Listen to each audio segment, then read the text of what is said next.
She blared a political attack ad against Senator Chan. Apparently, since she was a Massachusetts native, she loved taxes. Claire had switched from tapping her fingernails to clicking a ballpoint pen. The Half Moon logo was printed on the side, along with the letters DRI. "What does DRI stand for?" Ellis inquired. "Errol called you the Moon Men, but that seems too casual, considering the people they murdered in cold blood." "The Dark Research Institute." Claire smiled sheepishly. "It sounds sinister, but the phenomena we research are associated with darkness." Ellis frowned. "There's nothing sinister about darkness. No one ever got second-degree burns from the moon." Claire knew nothing about her daughter. The gap between the two women was widening. Claire opened her mouth to reply, but the arrival of 2 steaming plates of food interrupted her. Ellis was ravenous. She slathered a piece of toast with butter, then stuffed it into her mouth. The 2 eggs on the plate wobbled, and the undercooked egg whites made Ellis's stomach rebel. Eventually, Claire noticed the 2 untouched Yolki Islands. Ellis blushed. "I don't actually like them sunny side up." Claire blinked in surprise. Then her eyebrows creased. "That's all right. I have questions." Claire's face lit up, and her response was pointed and eager. "I'm sure your father will, too." Ellis did not trust her mother's zeal. She wondered what Claire's face had looked like when she killed the guard. Self-defense notwithstanding, murder was a long way from do no harm. "Why do you work with them?" Ellis demanded. "They would have killed me." Claire hesitated before replying. "I suppose you deserve an explanation. First, you should know that I haven't worked for the DRI for a long time, and the organization has changed. If I'd known what they'd become, I would have done something about it." Heat bloomed in Ellis's cheeks, and she crossed her arms. "You're wearing a shirt with a DRI logo and holding a DRI pen.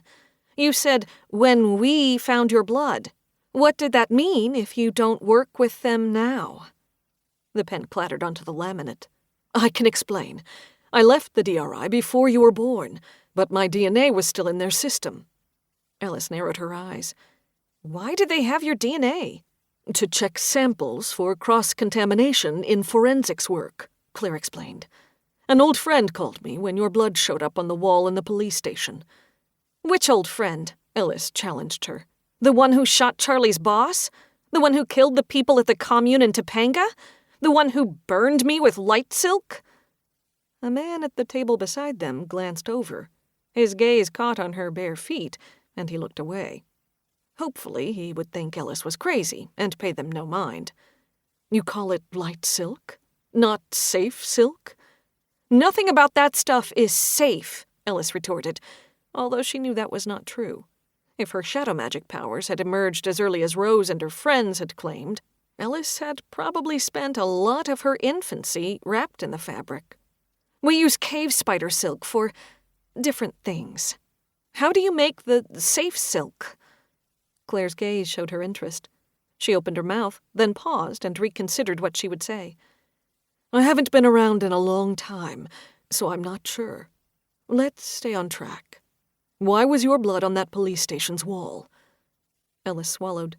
Thanks to her eidetic memory, she remembered the terror on Captain Jericho's face as though the incident had taken place yesterday. If he had collected a sample of her blood, he had been less frightened than she had thought. It had been funny at the time. It was less so now that he was dead. "I was pretending to be a ghost." Her mother snorted so loudly that their neighbor looked over again. This time, he frowned at Ellis's feet. Ellis hoped he would not complain to the staff and get them kicked out. She was not ready to go anywhere else with her mother. Ellis waved their server over. She ordered more coffee, a stack of pancakes, and 2 slices of pie. If the pancakes were good, she might let her mother have some pie. When the coffee arrived, she dumped cream into the mug and drained half the pot. "They don't have coffee at the homestead," she explained. Claire snatched the cream from Ellis and doctored the other half of the coffee the same way. Another item on the list. "You deserve kudos for surviving to adulthood without killing anyone." Ellis raised an eyebrow. "How do you know I haven't killed anyone?" Claire's expression darkened. "I don't."